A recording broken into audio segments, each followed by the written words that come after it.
Hello everyone, welcome to EduTap and welcome back to JAIIB Abhyas revision series. इस series में जैसा कि आप जानते हैं, हम अभी तक हर सब्जेक्ट के चैप्टर वाइज MCQs आपसे डिस्कस कर चुके हैं and this is the final lecture in this series. Retail banking and wealth management का मॉड्यूल डी मैं आपसे डिस्कस करने वाली हूँ। आपने आई एम श्योर अभी तक के जो हमारी डिस्कशंस हुई हैं, मॉड्यूल बी की 2 वीडियोस और मॉड्यूल सी, आपने ये सारी कवर करी होंगी। इससे आपको आइडिया लगा होगा कि एग्जाम में आप किस तरीके के इजी लेवल के क्वेश्चंस एक्सपेक्ट कर सकते हैं, क्या आपका सिलेबस है, कितनी आपका लेवल ऑफ प्रिपरेशन है। नाउ आज की वीडियो में मॉड्यूल डी में डिस्कस कर रही हूँ। ये RBWM का सबसे इंपॉर्टेंट मॉड्यूल है, लेकिन इसकी एक प्रॉब्लम ये है कि जो आपके प्रैक्टिस क्वेश्चन है वो काफ़ी लिमिटेड दिए गए हैं। तो अगर आपको इस वक्त कोई भी डिफ़िकल्टी आ रही है प्रिपरेशन करने में, किसी भी टॉपिक के किसी भी सब्जेक्ट के कोई भी टॉपिक्स में डिफ़िकल्टी आ रही है, आपको नोट्स चाहिए समराइज्ड हों, जो कि क्रिस्प हों, आपकी प्रिपरेशन में हेल्प करने के लिए आपको चैप्टर वाइज क्विज चाहिए या फुल लेंथ टेस्ट चाहिए, कोई भी अगर आपकी नीड है तो आप मास्टर कोर्स कंसिडर कर सकते हैं। इसमें हमने ब्रीफ वीडियोस में टॉपिक्स कवर करे हैं ताकि आपको कोई भी डिफ़िकल्टी आ रही है टॉपिक में तो लिमिटेड अमाउंट ऑफ टाइम में आप उसे कवर कर पाएँ। And we have provided you with succinct summarized notes जो कि प्रीवियस ईयर क्वेश्चंस को ध्यान में रख के बनाए गए हैं, और टेस्ट जो कि रेप्लिकेट करते हैं जो पिछला पैटर्न रहा है आपके एग्जाम का। So consider purchasing this course. Without further ado, let us begin with the module D of RBWM। इसके हम क्वेश्चन डिस्कस करेंगे। जैसा कि मैंने डिस्कस किया आपसे कि काफ़ी लिमिटेड क्वेश्चंस है, पर जितना हमसे हो पाएगा हम अच्छी कंसेप्चुअल क्लैरिटी इन टॉपिक्स के तो एटलीस्ट इकट्ठी करने की कोशिश करेंगे, क्योंकि आपने कई बार एग्जाम में देखा होगा कि थोड़े से मॉडिफाइड पैटर्न के थोड़े से 2-4 क्वेश्चंस को क्लब करके 2 मार्कर्स बनाने की प्रैक्टिस देखी जाती है। सिमिलर लेवल के क्वेश्चंस भी आप कुछ हद तक एक्सपेक्ट कर सकते हैं, though I will categorize these questions as very easy. So let's start with the first question, which is a professional service provided by wealth managers includes. अगर wealth managers अपनी professional service अपने profession के under service provide कर रहे हैं, उसमें इनमें से क्या क्या आएगा? A. investment planning, B. tax planning, C. retirement planning, या D. all of the above. The correct answer of course is all of the above, option D. अब वेल्थ मैनेजर का काम ये होता है कि अपने क्लाइंट के लिए, जो कि टिपिकली आपके HNWs यानी कि हाई नेट वर्थ इंडिविजुअल्स, जिनका एसेट साइज, जिनका टोटल क्वांटम ऑफ फंड्स जो अपने वेल्थ मैनेजर को देते हैं वो काफ़ी लार्ज होता है, अब उनके लिए वन स्टॉप शॉप बनना वेल्थ मैनेजर्स को ज़रूरी है। ये वेल्थ मैनेजर्स टिपिकली काफ़ी हाई एक्सपर्टीज रखते हैं अपने फील्ड में। They have their pulse on the investment climate. ये फ्रेज एग्जैक्टली ऐसे यूज़ किया गया आपकी बुक में।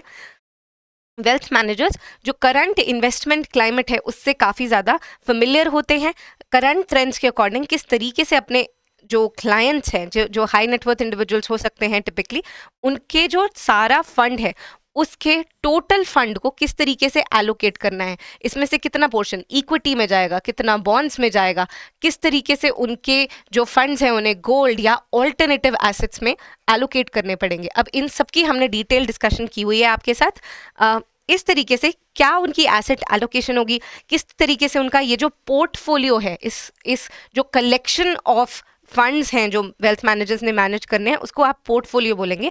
ये जो बास्केट ऑफ सिक्योरिटीज़ है उसको किस तरीके से डाइवर्सिफाई किया जाए ताकि कहीं पे रिस्क अराइज ना हो, ये सारी चीज़ें इन्वेस्टमेंट प्लानिंग के अंडर आ जाती हैं। अब ये डाइवर्सिफिकेशन करते वक्त, इस तरीके से इन्वेस्टमेंट करते वक्त वो ये भी ध्यान में रखते हैं किस तरीके से वो अपने क्लाइंट का जो टैक्स है वो लिमिटेड रख सकते हैं, उसे बचा सकते हैं।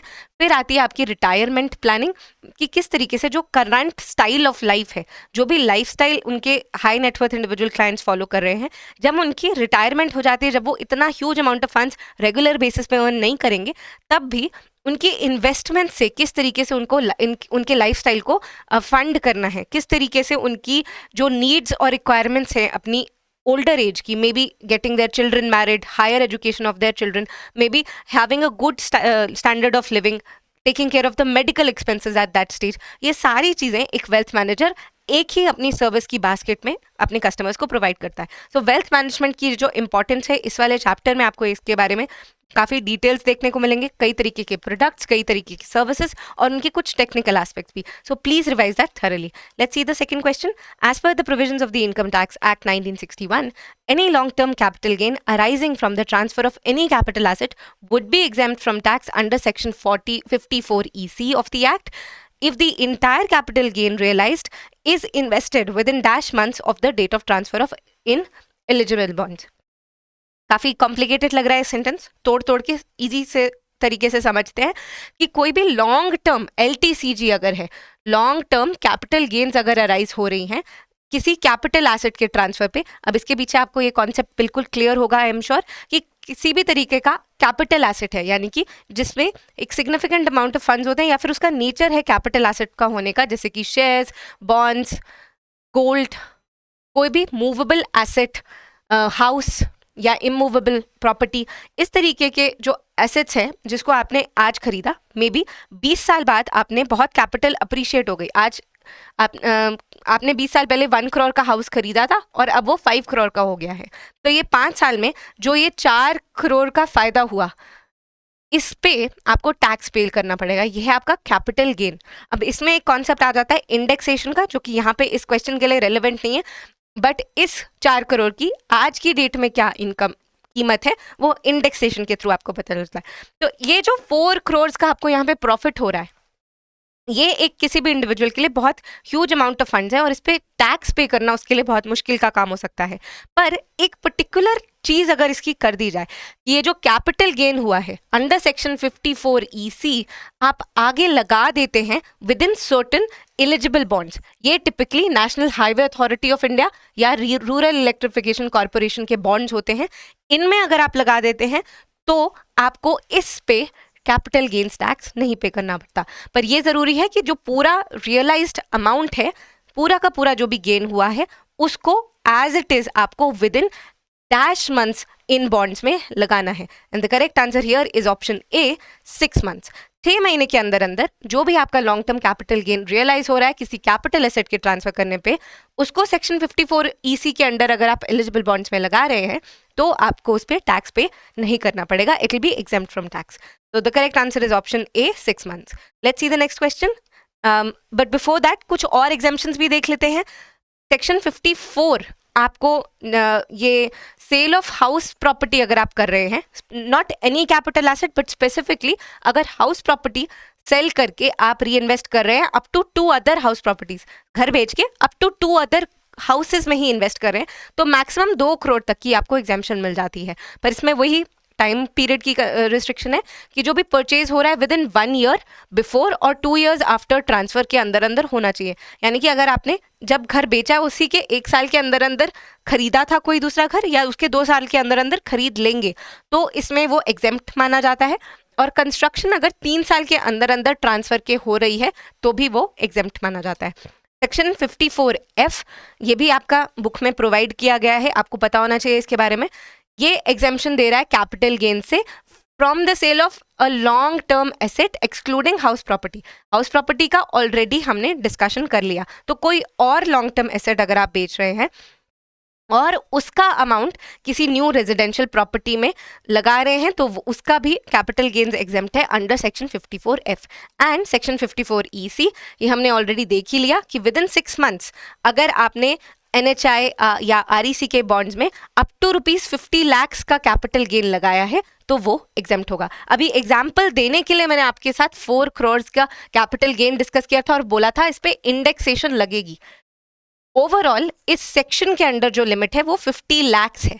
50 lakhs से ज़्यादा का अगर आपका कैपिटल गेन है तो वो आप क्लेम नहीं कर सकते एज एन एग्जेम्पशन। 50 लाख तक का अगर कैपिटल गेन हुआ है upon the sale of any long-term capital asset, then you can invest the same within 6 months in the bonds of NHAI or REC and you can get exemption.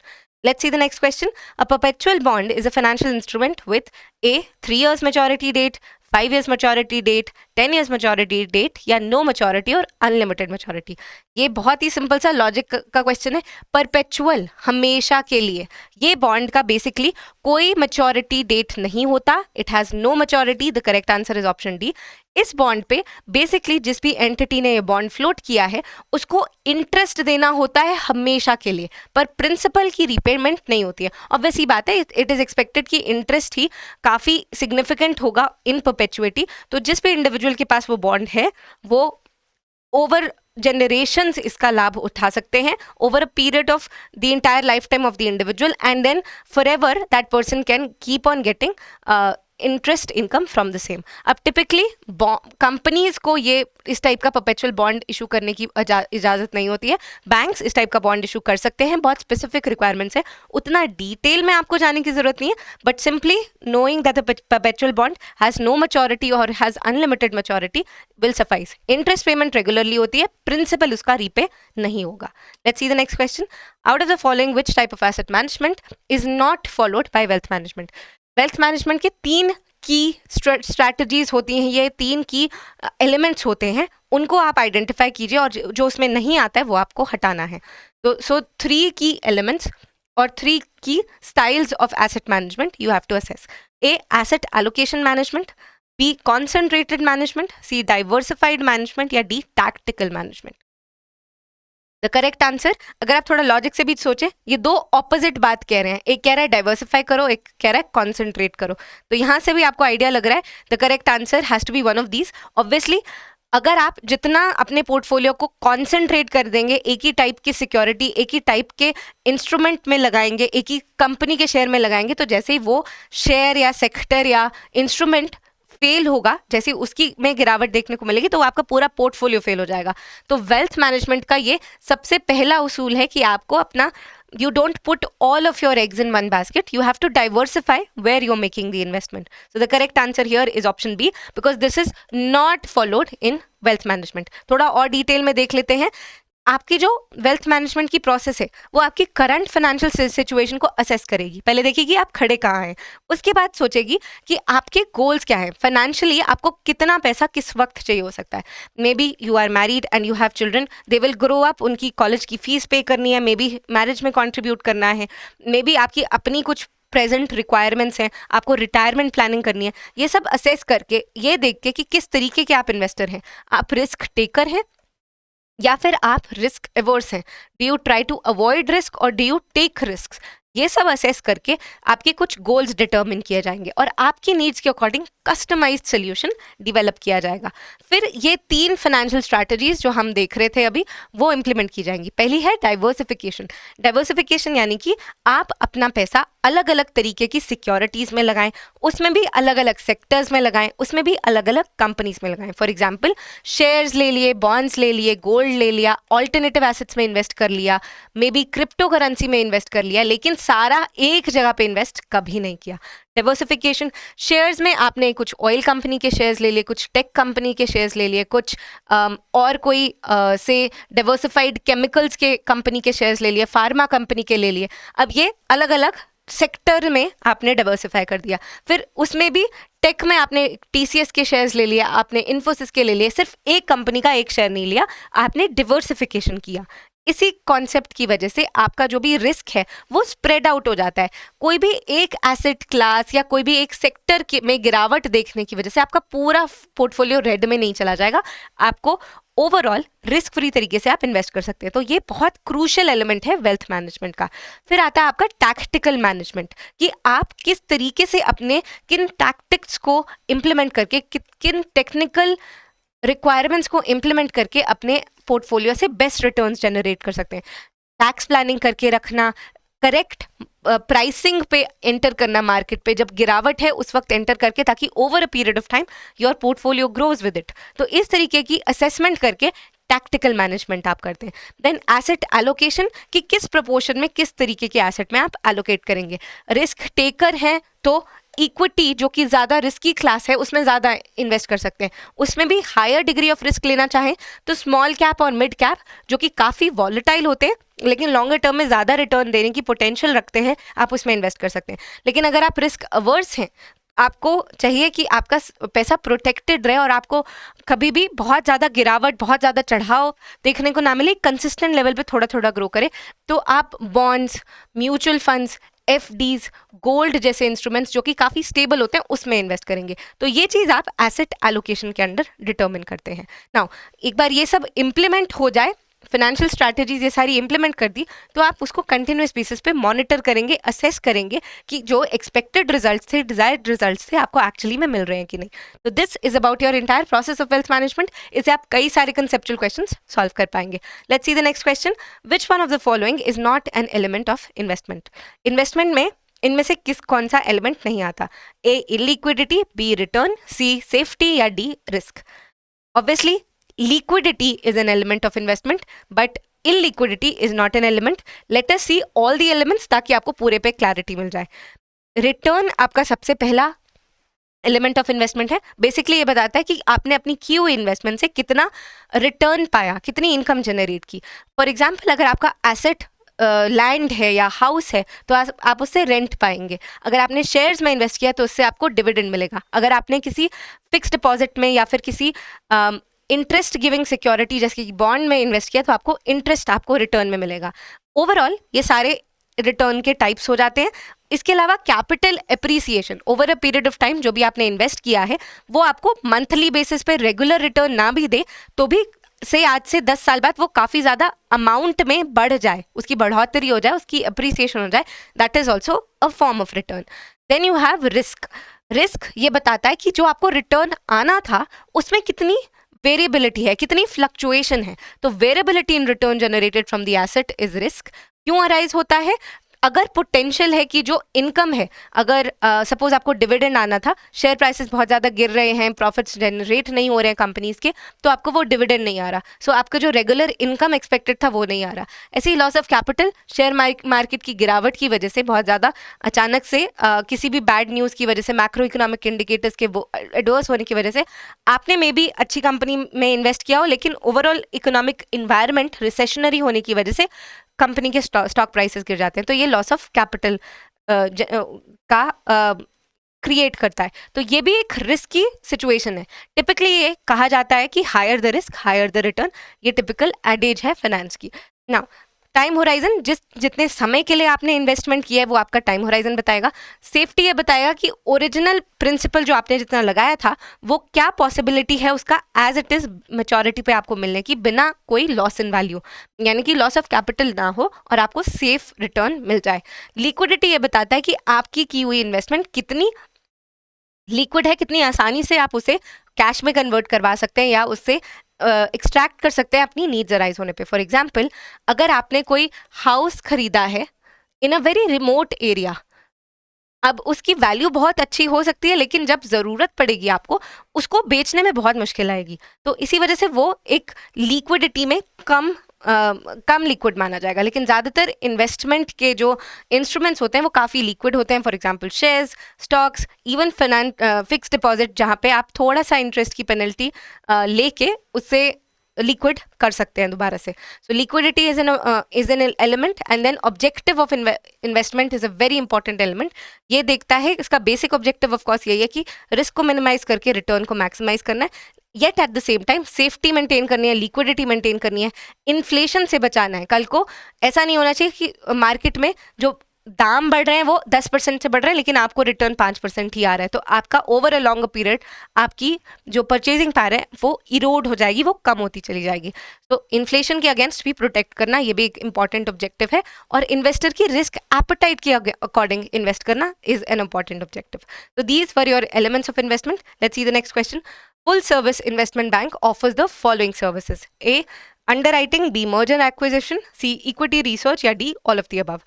The correct answer here is of course all of the above. ये भी concept मैं थोड़ा सा आपसे detail में discuss कर लेती हूँ, इंपॉर्टेंट है इसलिए आपको अच्छे से आना चाहिए. इन्वेस्टमेंट बैंक का मेन रोल है क्रिएशन ऑफ कैपिटल. बेसिकली वो क्या करते हैं, जो लार्ज लेवल की ट्रांजैक्शंस होती हैं जिसका पर्पस ये है कि एक कंपनी तक या किसी इंस्टीट्यूशन तक ह्यूज अमाउंट ऑफ फंड्स उन्हें प्रोवाइड करना ताकि उनकी प्रोडक्टिव कैपेसिटी बढ़ सके, यानी कि उनके लिए कैपिटल जनरेट करना, वो इन्वेस्टमेंट बैंक्स का काम होता है. Broadly speaking, investment banks assist in large complicated financial transactions. और दो की एरियाज अगर आपसे पूछे जाए तो वो है अंडरराइटिंग, यानी कि नई कैपिटल जो भी रेज करने की कोई कंपनी कोशिश कर रही है या कोई इंस्टीट्यूशन कोशिश कर रही है, उसका जो पॉसिबिलिटी ऑफ नॉन फुलफिलमेंट है उसको, उस रिस्क को अंज्यूम करना. फॉर एग्जाम्पल, अगर एक कंपनी ने आईपीओ इशू किया है कि 1 करोड़ वो रेज करना चाह रही है स्टॉक मार्केट से, तो 90% उसका पक्का आ ही जाएगा उस कंपनी के पास, 90 लाख की गारंटी लेने को आप अंडर राइटिंग बोलेंगे। इन्वेस्टमेंट बैंक्स नाम की इंस्टीट्यूशन इसकी गारंटी लेते हैं ताकि जो भी कैपिटल रेज करने चली है इंस्टीट्यूशन या कंपनी, उनको एक्चुअली में वो फंड्स सिक्योर वो कर पाए।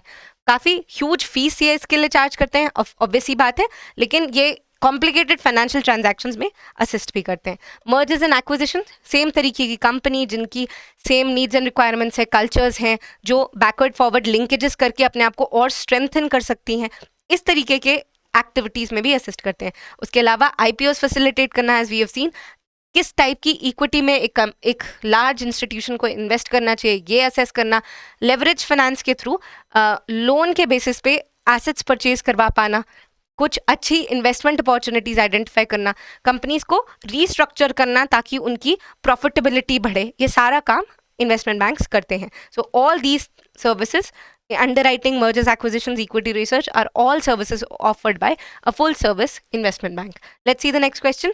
SEBI has mandated that one must have a minimum corpus of INR dash to start investing with the PMS. PMS is your portfolio management service. Now, अगर आपको मैं मोटे मोटे तौर पे बोलूँ तो जो जिस टाइप के इंस्ट्रूमेंट्स आपको अवेलेबल हैं for the purpose of making investments, those are mutual funds जो कि एक बहुत लिमिटेड स्मॉलेस्ट टिकट साइज पे आपको अलाउ करते हैं। फिर आता है आपका PMS, पोर्टफोलियो मैनेजमेंट सर्विस, जो कि फिर भी एक substantial corpus, substantial amount of funds आपको मेंटेन करना होता है। And then you have alternative investment funds, तो इसमें भी फर्दर कैटेगरीज होती हैं। पर आपके लिए यहाँ पे because we are discussing retail banking, तो म्यूचुअल फंड से लेकर PMS तक की ही आपको नॉलेज एक्सपेक्टेड है। So here the answer would be 50 lakh, 50 lakh का मिनिमम अमाउंट आपको इन्वेस्ट करना पड़ता है अगर आप PMS, पोर्टफोलियो मैनेजमेंट सर्विस के थ्रू अपने फंड्स को इन्वेस्ट करना चाहते हैं। Let's see the next question. As per SEBI, minimum net worth requirement for a portfolio manager, तो जो इंसान इस PMS को चलाएगा उसकी खुद की कम से कम कितनी नेटवर्थ होनी चाहिए? यहाँ पे आंसर है option C, 5 cross. In fact portfolio manager को एक सर्टिफिकेशन लेनी होती है एक CA से, जो ये कहती है कि हाँ ये नेटवर्थ की रिक्वायरमेंट ये पोर्टफोलियो मैनेजर फुलफिल करते हैं, यानी कि अब इनके पास पोटेंशियल है, इतना वो एसेट साइज खुद ही ओन करते हैं कि वो एक्सेसिव रिस्क ना लेना, उसको सही तरीके से मैनेज करना अपने क्लाइंट्स के फंड्स को, ये सारी रिक्वायरमेंट्स जो सेबी की गाइडलाइंस के अकॉर्डिंग ज़रूरी हैं वो फुलफिल कर पाएंगे। Let's see the next question. In old tax regime the exemption limit for super senior citizens aged 80 years and above for the financial year 21-22 is, जो ओल्ड टैक्स regime है उसके according जो super senior citizens होते हैं जो 80 साल की as से ज़्यादा रखते हैं, उनकी किस लिमिट तक की इनकम पे कोई टैक्स नहीं लगता, वो एग्जेम्प्टेड इनकम होती है ओल्ड टैक्स regime के according. The correct answer here is option A, 5 lakh. अब ये फाइनेंशियल ईयर जो आपकी बुक में दिया गया है इन्फॉर्मेशन वो थोड़ी आउटडेटेड है, आपको जो करंट आने वाले फाइनेंशियल ईयर्स हैं उसके बेसिस पे अपनी इन्फॉर्मेशन प्रिपेयर्ड रखनी है। तो जो income tax slabs for financial year 2023-24 जो कि प्रेजेंटली रनिंग फाइनेंशियल ईयर है, उसके अकॉर्डिंग आपको प्रिपरेशन करनी है। आप जैसा कि जानते होंगे जिस साल की इनकम अर्नड होती है उसे आप बोलते हैं फाइनेंशियल ईयर या प्रीवियस ईयर, और जिस साल आप उसका टैक्स फाइल करते हैं उसे आप बोलते हैं असेसमेंट ईयर, जिस साल उसकी असेसमेंट होने वाली है। तो ये आपको चार्ट डेफिनेटली देख के जाना है, एग्जाम में इस पर क्लैरिटी रहनी चाहिए आपको। जो ओल्ड रजीम था जिसके अंदर डिफरेंट टाइप्स ऑफ स्लैब्स थे और एडवांटेज थी डिडक्शंस की, उस रजीम के अंडर ये स्लैब्स हैं। 2.5 लाख तक सभी के लिए नील, 2.5 लाख से 3 lakh 5% for normal individuals, 3 lakh से 5 लाख भी 5%। जो सीनियर सिटीजन्स हैं, जो टिपिकल सीनियर सिटीजन्स है 60 ईयर्स से ओल्डर बट 80 ईयर्स से लेस, उनके लिए 3 लाख से 5 लाख वाले में टैक्स ब्रैकेट पे 5% है, बट उनका एग्जेम्प्टेड लिमिट कितना हो गया? 3 लाख। 3 लाख तक नील एग्जेम्पशन। और जो सुपर सीनियर सिटीजन्स हैं उनका 5 लाख तक नील एग्जेम्पशन। पर इस केस में अब एक रिबेट का कॉन्सेप्ट है जो आपको अलाउ करता है कि जो आपका 5 लाख तक की इनकम पे टैक्स बन भी रहा है आप उसको क्लेम कर सकते हैं and you can get rebate on it. तो इन इंडिविजुअल्स के लिए भी इफेक्टिवली इतने इनकम पे टैक्स नहीं लगता है, पर एग्जेम्पशन है 2.5 लाख तक की और रिबेट एडिशनली मिल जाती है अप टू 5 लाख। 5 लाख से 10 लाख सभी के लिए 20% और 10 लाख से ऊपर 30% का टैक्स ब्रैकेट बनता है। ये था आपका old रजीम।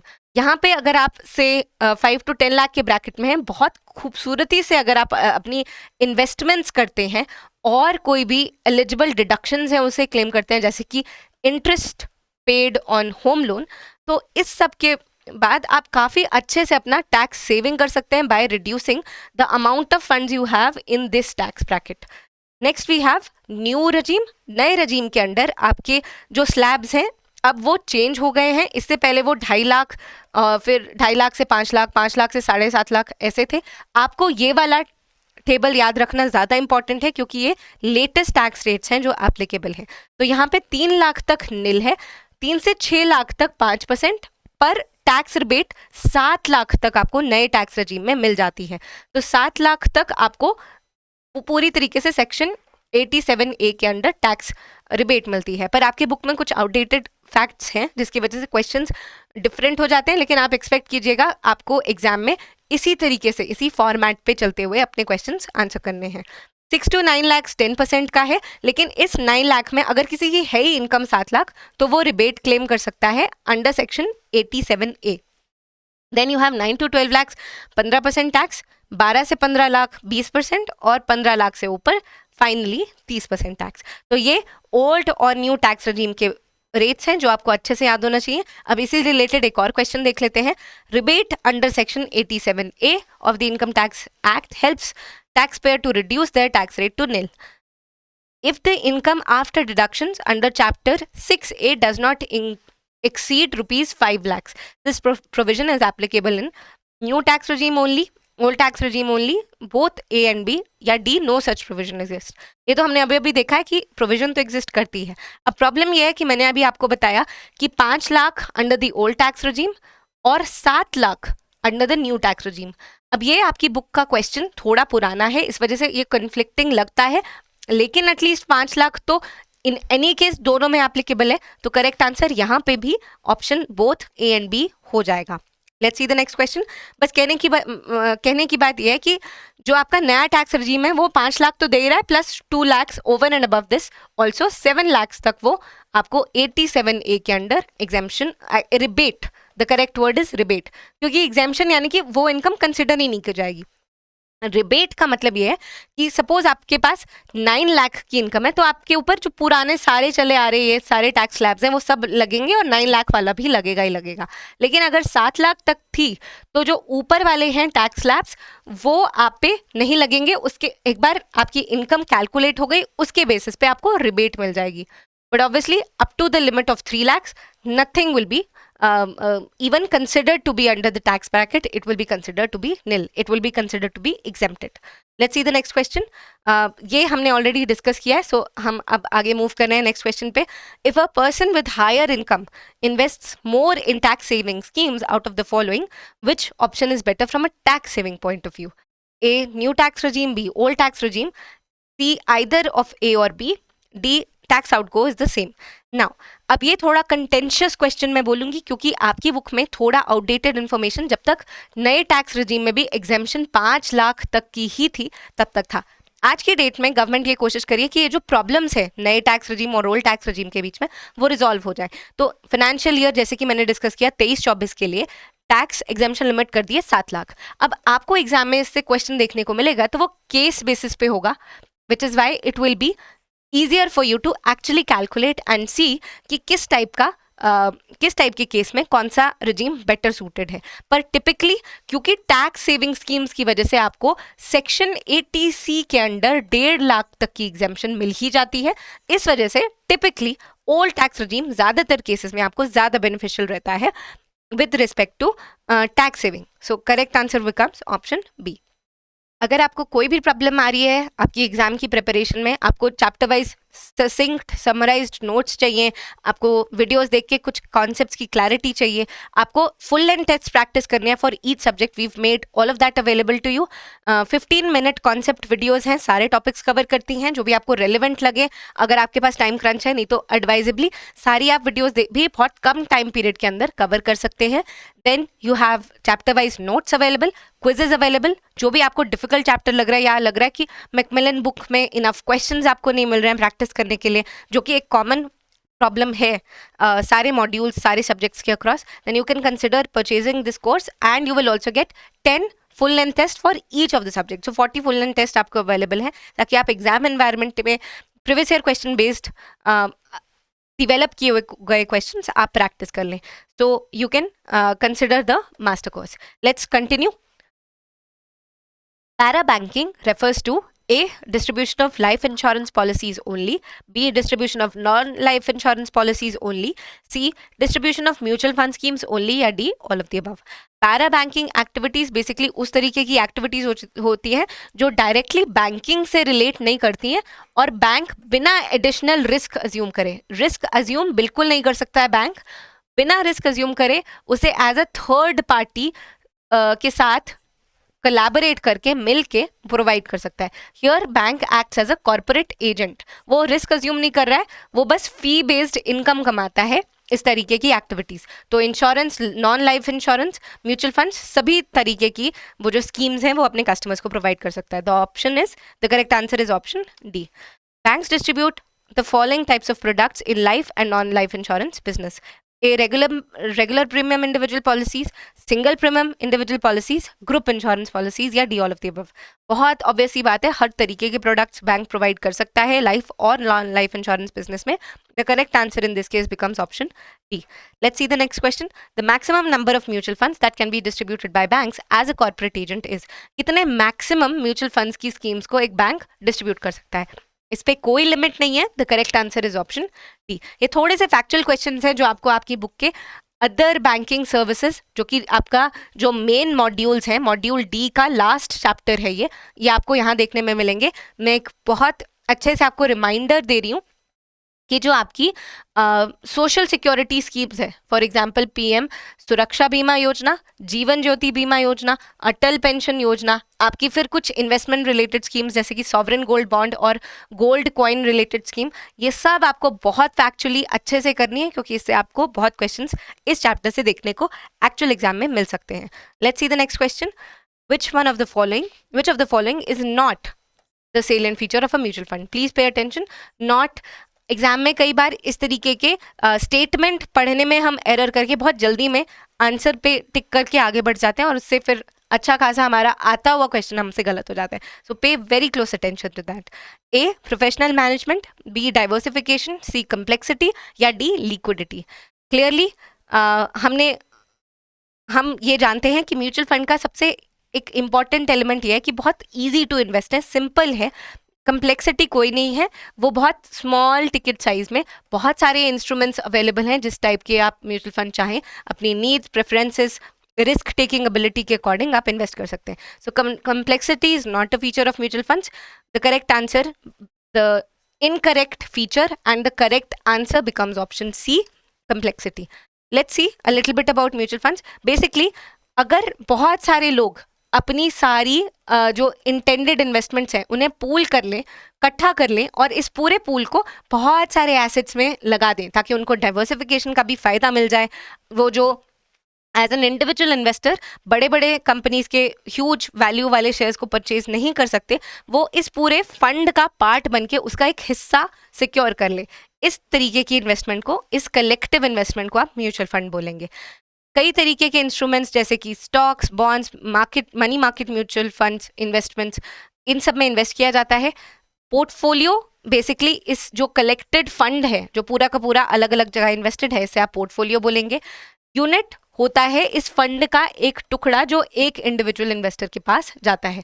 So that section of the fund which is with one individual investor, that is called a unit of the mutual fund. AMC asset management company, वो कंपनी का नाम है जो इस म्यूचुअल फंड को रन कर रही है, इसे ऑपरेट कर रही है, इसे मैनेज कर रही है. फिर यूनिट होल्डर वो इंडिविजुअल हो जाता है जो इस म्यूचुअल फंड को की यूनिट को परचेज करता है, उसे होल्ड करता है. तो ये कुछ की टर्म्स हो गई. अब फीचर्स पे आपका क्वेश्चन था. प्रोफेशनली ये मैनेज होते हैं, बहुत एक्सपर्टीज़ रखने वाले लोग जो इन्वेस्टमेंट क्लाइमेट, अलग अलग तरीके की सिक्योरिटीज़ को एनालाइज करके बेस्ट तरीके से इन्वेस्टमेंट कर सकते हैं, वो इसे मैनेज करते हैं. जैसा कि हमने डिस्कस किया, डाइवर्सिफिकेशन का बहुत ज़्यादा स्कोप है, बहुत ज़्यादा डिवर्सिफिकेशन अलाउ हो जाती है इस केस में। इकोनॉमीज ऑफ स्केल है, बहुत लार्ज नंबर ऑफ कस्टमर्स इस फंड में कंट्रीब्यूट कर रहे हैं, तो ट्रांजैक्शनल कॉस्ट लोअर हो जाती हैं। लिक्विडिटी अवेलेबल है, म्यूचुअल फंड्स को बहुत इजीली आप लिक्विडेट कर सकते हैं। ऑब्वियसली अगर कोई एग्जिट फी आपको पहले से पता है लगेगी, तो आपको उस चीज़ को ध्यान में रखना चाहिए। बहुत ईजी एक्सेस मिल जाता है आपको इन फंड्स का। सिंपल है, बहुत स्मॉल यूनिट साइजेस के हैं, बहुत लिमिटेड टिकट साइज है, कोई भी इंडिविजुअल इन्वेस्टर अपने बैंक के थ्रू, अपने ब्रोकर के थ्रू इसमें इन्वेस्ट कर सकता है। लो रिस्क है क्योंकि डाइवर्सिफिकेशन का इतना अच्छा बेनिफिट है। ऑब्वियसली अगर म्यूचुअल फंड इन्वेस्ट ही रिस्की एसेट्स में कर रहा है तो उसके अकॉर्डिंग आपको रिस्क भी अज्यूम करना पड़ेगा, but comparatively speaking direct share markets में इन्वेस्ट करना या क्रिप्टो करेंसी जैसे वॉलेटाइल एसेट्स में इन्वेस्ट करने के कंपैरिजन में म्यूचुअल फंड्स में इन्वेस्ट करना काफ़ी सेफ माना जाता है। फिर स्कीम्स की काफ़ी ज़्यादा चॉइस है आपके पास अवेलेबल हैं, equity related, debt related, hybrid instruments, जो भी आपकी नीड्स और प्रेफरेंसेस रिस्क टेकिंग एबिलिटी के लिए सूटेबल है आप उसमें इन्वेस्ट कर सकते हैं। फिर सेक्शन 80C के अंडर 1.5 लाख तक के आपके जो टैक्स सेवर म्यूचुअल फंड्स हैं, जिनको आप इक्विटी लिंक्ड सेविंग स्कीम्स भी बोलते हैं, उसके अंडर आपको टैक्स सेविंग बेनिफिट्स भी मिलते हैं। With this, you completely understand the concept of mutual funds. I hope you enjoyed this little bit. Let's now see question number 16. As a corporate agent, the banks can distribute the products of A. One life insurer, B. One non-life general insurer, C. Standalone health insurance companies, या D. All of the above. Banks अगर corporate agent के तरीके से act कर रहे हैं तो RBI की कुछ गाइडलाइंस है कि वो किस तरीके के कितने प्रोडक्ट्स इंश्योरेंस प्रोडक्ट्स सेल कर सकते हैं। यहाँ पे करेक्ट आंसर है D, all of the above. थोड़ी देर पहले हमने म्यूचुअल फंड्स में देखा था कि उसमें कोई अपर लिमिट नहीं है, लेकिन corporate agent as a bank insurer को जो इंश्योरर के जो प्रोडक्ट्स प्रोवाइड करे उसमें कुछ लिमिट्स हैं। Let's see about that. Bank assurance एक टर्म है, बैंक और अश्योरेंस को मिला के, इंश्योरेंस जो बैंक्स प्रोवाइड करें उससे मिला के एक टर्म बनाई गई है। जब भी एक बैंक एक कॉर्पोरेट एजेंसी की तरह एक्ट करता है उसमें डायरेक्ट वैसे कोई प्रायर अप्रूवल नहीं चाहिए, as long as a bank represents up to maximum of 3 life insurance, 3 non life insurance, 3 stand alone health insurance और 2 स्पेशलाइज्ड इंश्योरेंस। इतना अगर कोई बैंक कर रहा है उसको प्रायर अप्रूवल की जरूरत नहीं है, और यही लिमिट लगाई गई है मैक्सिमम कितने आप एंटिटीज को रिप्रेजेंट कर सकते हैं, कितने इंश्योरेंस कंपनी को रिप्रेजेंट कर सकते हैं। 2 स्पेशल इंश्योरेंस में ECGC और एग्रीकल्चर इंश्योरेंस कॉर्पोरेशन आ जाती है। So export credit guarantee corporation और agriculture insurance corporation. Let us now see the next question. TReDS was launched in 2016 for MSMEs to extend credit. Trade receivables discounting system जो आपका RBI ने launch किया था 2016 में, उसका क्या पर्पस था, ये क्वेश्चन आपसे पूछ रहा है। Option A, at a very competitive interest rate, B mitigate credit risk, C discount trade receivables of MSMEs, या D all of the above. तीनों ही यहाँ पे MSMEs को जो ट्रेड सिस्टम बना के दिया गया है उसका ऑब्जेक्टिव है। The correct answer is option D, all of the above. Let us see a little bit about trades. Trade receivables discounting system आपका 2016 में रिजर्व बैंक ने पेमेंट्स एंड सेटलमेंट एक्ट 2007 के अंडर लॉन्च किया था। अब ये जो सिस्टम है बेसिकली आप इमेजिन कीजिए, यहाँ पे फैक्टरिंग का आई एम श्योर आपको कॉन्सेप्ट पता होगा, मैं ब्रीफली एक्सप्लेन कर देती हूँ। ए अपना बिजनेस ट्रेड क्रेडिट पे चलाता है, यानी कि वो आज अगर रॉ मटेरियल्स खरीद रहा है तो उसकी पेमेंट जब उसके खुद के फिनिश्ड गुड्स सेल हो जाएंगे, उसको आ जाएगा कुछ फंड्स, तब वो पेमेंट करेगा। अब ए ने कुछ गुड्स सेल किए, उसने ट्रेड क्रेडिट पे सेल किए हैं, यानी कि उसके पास एक बिल है, इनवॉइस है, जिसपे ये लिखा हुआ है कि बी उसे ये पेमेंट करेगा आफ्टर अ मंथ। अब ए को बहुत इमरजेंसी की रिक्वायरमेंट पड़ जाती है। अब ये 1 लाख की इनवॉइस है, एक ए को इमरजेंसी में कुछ फंड्स चाहिए। अब ए जाता है एक फैक्टर, यानी कि इस केस में कुछ फाइनेंशियल इंस्टीट्यूशन या बैंक हो सकता है, उसके पास, और बोलता है कि बी मेरे को ये फंड्स प्रोवाइड कर देगा 1 महीने बाद, अभी आप इसमें से कुछ अमाउंट डिडक्ट करके मुझे अपनी फी डिडक्ट करके प्रोवाइड कर दो, और बी आपको इसकी पेमेंट कर देगा।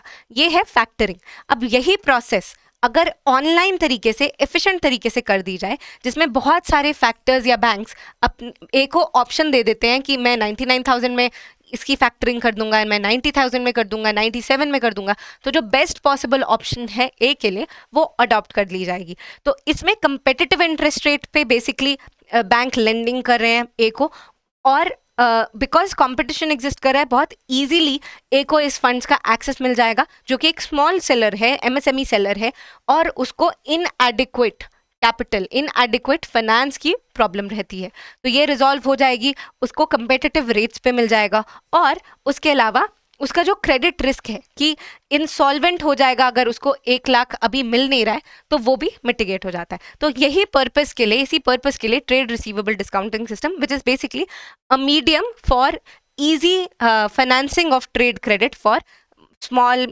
micro small medium enterprises।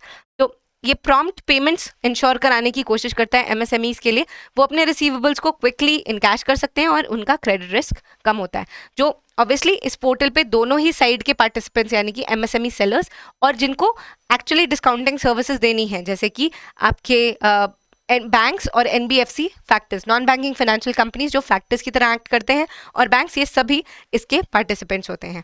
So this was about all the questions that you can expect from module D from your actual practice tests। Obviously ये enough नहीं है, इसके अलावा भी आपको बहुत अच्छे से प्रैक्टिस करने की ज़रूरत है, सारे टॉपिक्स को कवर करने की ज़रूरत है। ये लिमिटेड टॉपिक्स हैं जो आपके राइट फ्रॉम द बुक मैंने उठाए हैं, जो आपके एक्चुअल प्रैक्टिस क्वेश्चंस दिए गए हैं at the end of every chapter।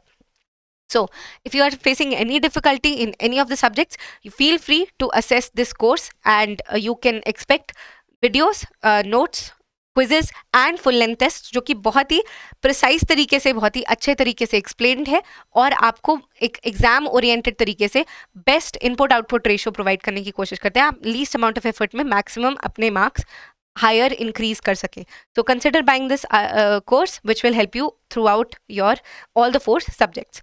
Thank you for watching. If you have any queries, you can mail us on hello@edutab.co.in.